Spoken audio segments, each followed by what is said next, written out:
permanece en mí, como yo en ti. Ámense unos a otros, como los amo yo.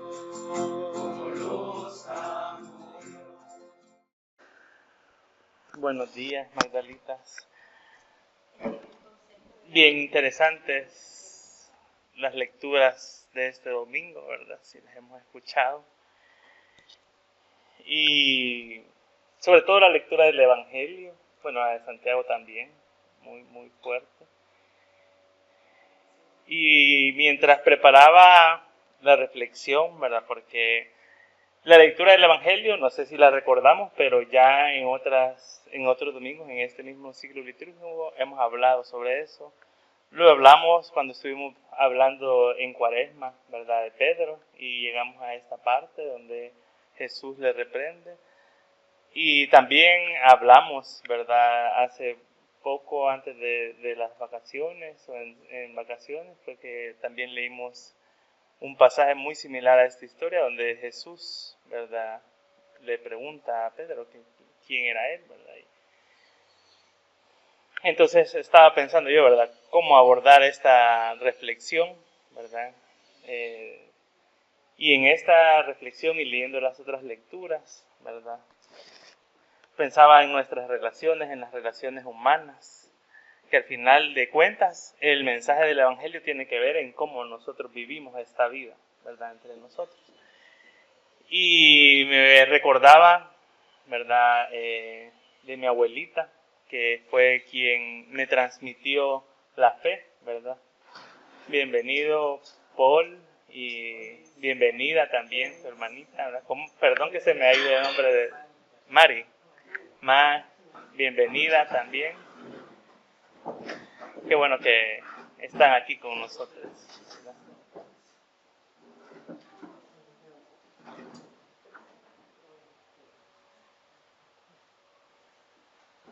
Decía que me acordaba yo de mi abuelita, que es la persona que creo que me transmitió la fe, pero no solo del hecho de que ella me llevaba a la iglesia, de que ella me enseñó a orar, de que ella me enseñaba los himnos, sino que también ella me enseñaba por sus acciones, ¿verdad? Y me demostró el amor, ¿verdad? Yo siempre he dicho que para mí mi abuela ha sido el ser humano que más he sentido que me ha amado en este mundo, ¿verdad? Y también ver cómo ella trató a las demás personas a su alrededor, ¿verdad?, me hace reflexionar ahora que ella vivía de verdad un evangelio de amor. Recuerdo que ella estuvo mucho tiempo en una iglesia pentecostal donde yo también me eduqué, ¿verdad?, en los primeros años de mi fe. Y ella nunca habló en lenguas. Ella decía, como te enseñan sobre el bautismo del Espíritu Santo, que la señal del bautismo del Espíritu Santo es hablar en lenguas, y ella nunca experimentó eso. Y ella, recuerdo que siempre decía que ella quería experimentar eso, pero que nunca le había pasado, y bueno, ella partió de esta tierra y nunca le pasó. Pero más que eso, de verdad que vi cómo ella vivió esta vida, ¿verdad? Yo creo que no fue algo que le hiciera falta, por cómo ella nos amó a nosotros y cómo ella también compartió su vida y se entregó su vida por los demás. Nosotros vivíamos en un apartamento súper pequeño, ¿verdad? Y recuerdo que siempre llegaba gente a comer a la casa, ¿verdad?, que no era de la casa. Llegaban familiares míos, otros que no eran familiares, que solo eran amigos. Y siempre se les atendía y pasaba mi abuelita viendo cómo hacía, ¿verdad?, para darle y para compartir lo que se tenía, lo poco que se tenía. Y creo que eso es la verdadera enseñanza del Evangelio, ¿verdad? Y quiero que pensemos nosotros de quién hemos aprendido la fe, ¿verdad? Porque a veces creo que la fe no se trata de la persona que llegó a la puerta de tu casa y te digo, mire, y si usted se muere hoy, ¿a dónde va a ir su alma?, ¿verdad? Va más allá de eso, va más allá de una reflexión, de una invitación a ir a la iglesia, sino que pasa por las acciones que nosotros vemos en las personas y que nosotros podemos decir, esta persona es una persona que vive de una manera diferente. Y yo pensaba en ella, que realmente ha sido ella quien me enseñó una manera diferente de vivir y que lo importante de esta buena noticia es la manera en la que nosotros nos relacionamos, ¿verdad? Y traigo esto a colación porque la última reflexión que hicimos sobre este pasaje, ¿verdad? Que decíamos lo poderosa que había sido la confesión de Pedro a esta pregunta, cuando Jesús le dice: ¿y ustedes quiénes dicen que soy yo? Entonces ya reflexionamos sobre eso, ¿verdad? Y ahora quería compartirles 3 cosas que yo considero que son muy importantes de por qué nosotros tenemos que darle una respuesta a esta pregunta. Jesús empieza preguntándole al discípulo, ¿verdad? Y la gente que fuera allá, ¿qué dice? Y yo creo que es bien fácil, ¿verdad? Cuando nosotros decimos las cosas que las demás personas dicen. Me ponía a leer. Qué fácil es cuando nosotros hablamos de alguien más, ¿verdad? Cuando nosotros podemos decir fácilmente tanto sus cualidades como sus defectos, ¿verdad? Me acordé de este famoso del Reading Challenge de RuPaul, ¿verdad? Que como es fácil a veces para nosotros ver las cosas malas en los demás, pero también a veces puede ser muy fácil ver las cosas buenas. Pero verlas a nosotros mismos, y me ponía a pensar que usualmente nos pasa en las entrevistas laborales cuando nos preguntan: mire, dígame 3 cualidades suyas y dígame 3 defectos suyos. Y cuando nos preguntan los defectos, yo he escuchado muchas veces que la gente dice: es que yo soy bien perfeccionista. Y lo pintan como un defecto, ¿verdad? Pero en el fondo es como que, ay, es algo bueno, pero es que soy demasiado, hago las cosas tan bien, ¿verdad? Que es un defecto. Nos cuesta a veces, de verdad, hacer los ejercicios de introspección. Nos cuesta a nosotros muchas veces conceptualizar muchas cosas de nosotros mismos. Y Jesús ahora, después de decirles: ¿y qué dice la gente, verdad? ¿Qué dice la gente? ¿Quién soy yo? Después les pregunta directamente y les hace una pregunta personal. Y yo creo que es importante que nosotros le demos una respuesta a esta pregunta por 3 razones. Y hay 3 cosas que creo yo que son importantes para que nosotros le demos una respuesta. Primero, tiene que ser una respuesta que venga desde nuestra propia experiencia. Y desde ahí, las respuestas van a ser diferentes, ¿verdad? Entonces, ¿quién es Jesús para mí? Y lo que significa el Evangelio para mí va a ser muy distinto a lo que significa para ustedes. Y eso no va a invalidar ninguna de las respuestas. Y me ponía a pensar, ¿verdad? Aquí nosotros, muchos de ustedes conocieron al obispo Barahona de vista, nada más, ¿verdad? Lo vieron, que estaba ahí en la CJ, que subía, que bajaba, que llegaba. Otros compartimos un poco más de tiempo con él, ¿verdad? Yo compartí un par de años con él, los últimos años de su vida. Alvarite le compartió muchísimo más, ¿verdad? Obviamente su familia, sus hijas, su esposa compartieron mucho más con él. Y sus hermanos, su madre, su padre compartieron mucho más. Y cada una de estas personas yo creo que podría dar una respuesta muy diferente de quién es el obispo. Y esas preguntas vienen en función de la experiencia que hemos tenido con él.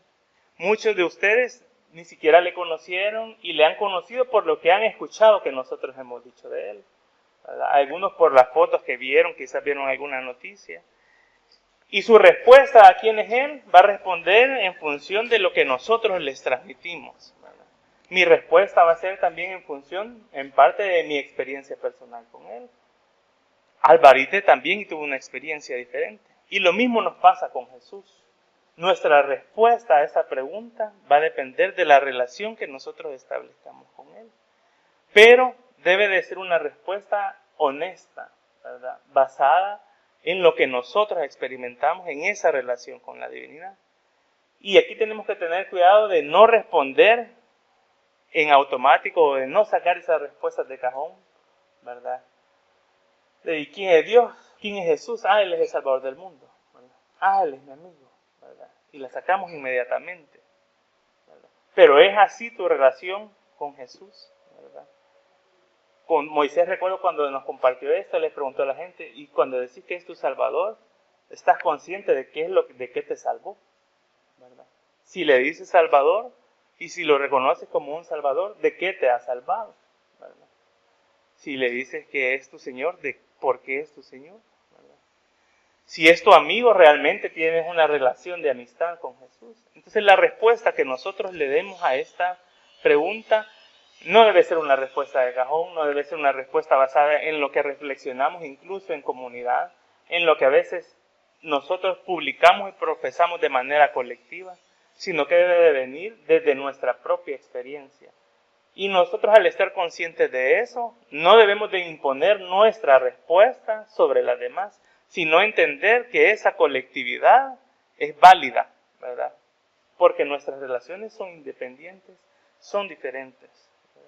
Eso sí, esta relación con Él y hacerlo desde esa honestidad de mi propia experiencia con Jesús, nos lleva, ese es el segundo punto, a estar conscientes de a qué hemos sido llamados y de que por qué Jesús ha llegado a nuestra vida. Y ahora que somos conscientes de eso, ¿verdad? ¿Cómo nos invita a vivir esta vida? Y muchas veces se nos ha enseñado, ¿verdad? Y a veces creo yo que sigue interiorizado un poco, como les decía el domingo pasado, esa imagen idealizada de Jesús, ¿verdad? Que creemos que actúa, y de la divinidad, que actúa de manera mágica, y que en los problemas podemos recurrir a Jesús y a la divinidad para que nos resuelvan la vida, ¿verdad? Y podemos pasar años teniendo esa visión de Jesús mágica, ¿verdad? Yo recuerdo que mucho tiempo mi mamá oraba y decía que ella pedía que se le borrara el saldo de la deuda en el banco, ¿verdad? En vez de aprender a administrar su dinero, ¿verdad? Sino que ella quería que de manera mágica, y a veces nosotros queremos que Jesús y la divinidad nos resuelvan la vida de una manera mágica. Pero en esta parte, luego de que Jesús les pregunta quién es Él, fíjense que les empieza a narrar lo que Él va a pasar y cómo va a morir y todo lo que va a sufrir.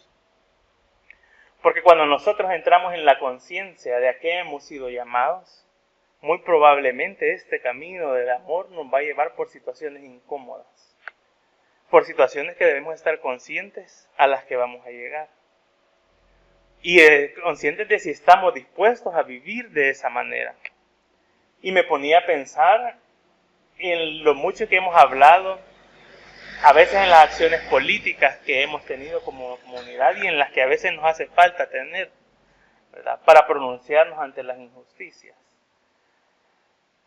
Y creo que es natural que tengamos temor, ¿verdad? En una situación como en la que vivimos, ¿verdad?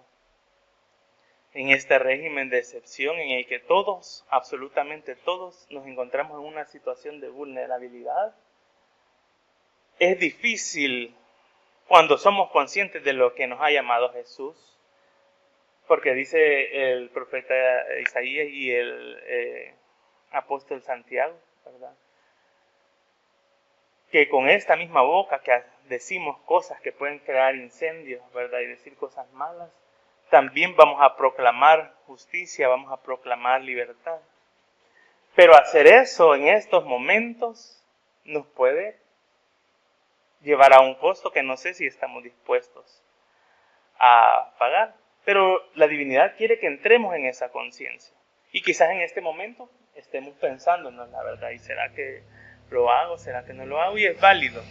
Pero lo importante es que hayamos entrado en este proceso de concientización de a qué hemos sido llamados. ¿De qué se trata esto de vivir en el amor? Decían las lecturas de defender a aquellos que no se pueden defender. Pero hacer eso nos puede llevar a nosotros a situaciones muy incómodas. ¿Estaríamos dispuestos nosotros a salir a la calle, a denunciar y a proclamar las injusticias que se están haciendo a otras personas, no necesariamente a nosotras, pero que podrían pasarnos a nosotros también? Y asumir las consecuencias que esto lleve. Y es difícil, ¿verdad? Creo que es bien difícil. Pero respondernos esa pregunta nos lleva a ese nivel de conciencia. Al nivel de conciencia de saber que esto del camino del amor no es algo siempre tan sencillo. Y finalmente, la tercera parte y por lo que es importante que demos respuesta a esta pregunta es porque al final de cuentas Jesús, aunque les narra todas estas cosas que le van a pasar, todo lo que va a sufrir, ¿verdad? Porque a nadie nos gusta ver sufrir a las personas que amamos. Les da una esperanza porque les dice que al tercer día va a resucitar. Aunque pasemos por momentos y por situaciones que puedan ser difíciles, cuando decidimos vivir en el amor, esta conciencia nos va a llevar muchas veces, primero, a aprender a dominar esa lengua que dice el apóstol Santiago, que no podemos dominar, para que en momentos en los que a veces queremos actuar impetuosamente y esta lengua quiere hacer un incendio, ¿verdad? Por decir un montón de cosas que a veces la gente dan ganas que se le digan, ¿verdad? Nos refrena, porque al final de cuentas a veces no vamos a lograr mucho, ¿verdad? Pero también nos tiene que llevar a que nuestra boca diga esas cosas que nos ha mandado a decir el Evangelio. Que hable para proclamar la justicia, que hable, ¿verdad?, para proclamar la buena nueva del Evangelio a quienes necesitan escucharlo. Y al final vamos a tener todos y vamos a pasar por esta experiencia resucitadora. La resurrección viene como resultado de haber pasado por estos procesos. Y no voy a hablar porque a veces también este nivel de conciencia nos puede llevar. Jesús habla de una muerte física, de un sufrimiento físico, ¿verdad? Pero también esto puede pasar por nuestra alma, por nuestras creencias, por nuestras ideologías. Entrar en la conciencia de qué significa Jesús para nosotros nos puede llevar a situaciones de confrontar las ideas que hemos aprendido durante todos estos años y a confrontárnoslas y a veces a darnos cuenta de lo errados que hemos podido estar. Y desapegarnos a veces de nuestros ideales, de nuestros dogmas, de nuestras creencias, son procesos dolorosos. Y a veces llegan a morir esas cosas por la conciencia que tenemos de lo que significa el Evangelio para nosotros. Pero esa muerte nos va a llevar a una experiencia resucitadora, dice Jesús. Después de todo eso, al final resucitamos y aprendemos a vivir de una manera diferente. La buena noticia llega a nosotros para transformar nuestra vida, para transformar nuestra manera de convivir, para transformar nuestra manera de estar en esta tierra, de cambiar nuestra experiencia humana. No solo de manera personal, sino también de manera colectiva. Obviamente empieza por cada uno de nosotros. Y ahí empieza la resurrección. Porque nosotros ahora somos personas nuevas. Hemos entendido quién es Jesús para nosotros. Es importante entonces que nosotros reflexionemos, ¿verdad? Y nos hagamos ese cuestionamiento si tenemos clara esa respuesta en nuestra vida, ¿verdad? ¿Estamos claros en este momento o seguimos en este proceso de construcción de esa respuesta? Y es válido, ¿verdad?, que nosotros ahorita quizás no tengamos una respuesta, pero que seamos conscientes de saber si le estamos dando una construcción a esa respuesta, o si estamos viniendo y estamos pasando, ¿verdad? Y estamos pensando que esto se trata de venir los domingos, o que se trata de participar en los espacios virtuales, o de venir y dar la reflexión, ¿verdad? O si se trata realmente de que todo eso que nosotros hacemos sirva para cambiar nuestra manera de vivir, nuestra manera de ver las cosas, nuestra manera de experimentar esta vida y compartirla con los demás. Nosotros experimentamos esa transformación, pero nosotros también podemos ser la transformación para alguien más. Nosotros conocemos quién es Jesús a través de esa relación personal, pero esa relación personal también viene de la relación personal con los demás. Si nosotros somos capaces de reconocer a Jesús en nuestro prójimo, nuestras relaciones con los demás son una experiencia de nuestra relación con Jesús. Y eso nos va a ayudar a construir esta respuesta. Y eso nos va a ayudar a transformar nuestra vida. Y luego nosotros también vamos a poder ayudar a otros a transformar su vida, a vivir esta manera de una vida diferente.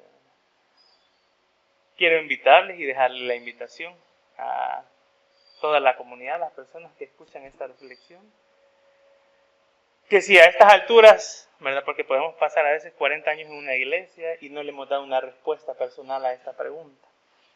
Y si no le hemos dado una respuesta personal a esta pregunta, que empecemos a hacerlo, que empecemos a pensar quién es realmente Jesús. Si hemos entrado en la conciencia de qué significa realmente vivir el camino del amor, y si estamos dispuestos a asumir, ¿verdad?, lo que eso implica, lo bueno y lo malo. Las iglesias se encargan muchas veces de pintar un evangelio de prosperidad, de bonanza, de bendiciones, y caen en el error de si te va mal, ¿verdad?, es porque andas en pecado, porque andas haciendo algo mal, porque no estás sirviendo en la iglesia, porque no estás diezmando, ¿verdad? Pero aquí Jesús nos está diciendo que incluso seguirlo y estar conscientes de saber quién es Él nos puede llevar a situaciones que nos van a incomodar, que van a ser dolorosas y que incluso nos pueden llevar a la muerte. Pero acompañado de eso va a venir un proceso de resurrección para nosotros. Magdalitas, ¿quién es Jesús para ustedes? ¿Quién es Jesús para mí? ¿Le hemos dado respuesta a esa pregunta? Construyamos nuestra pregunta, construyamos nuestra respuesta a esa pregunta de quién es Jesús para nosotros, y en la medida en que nosotros vayamos construyéndola, vamos a ir experimentando transformación en nuestras vidas. Amén. Con mi ser, con mi vida, yo doy todo lo que soy.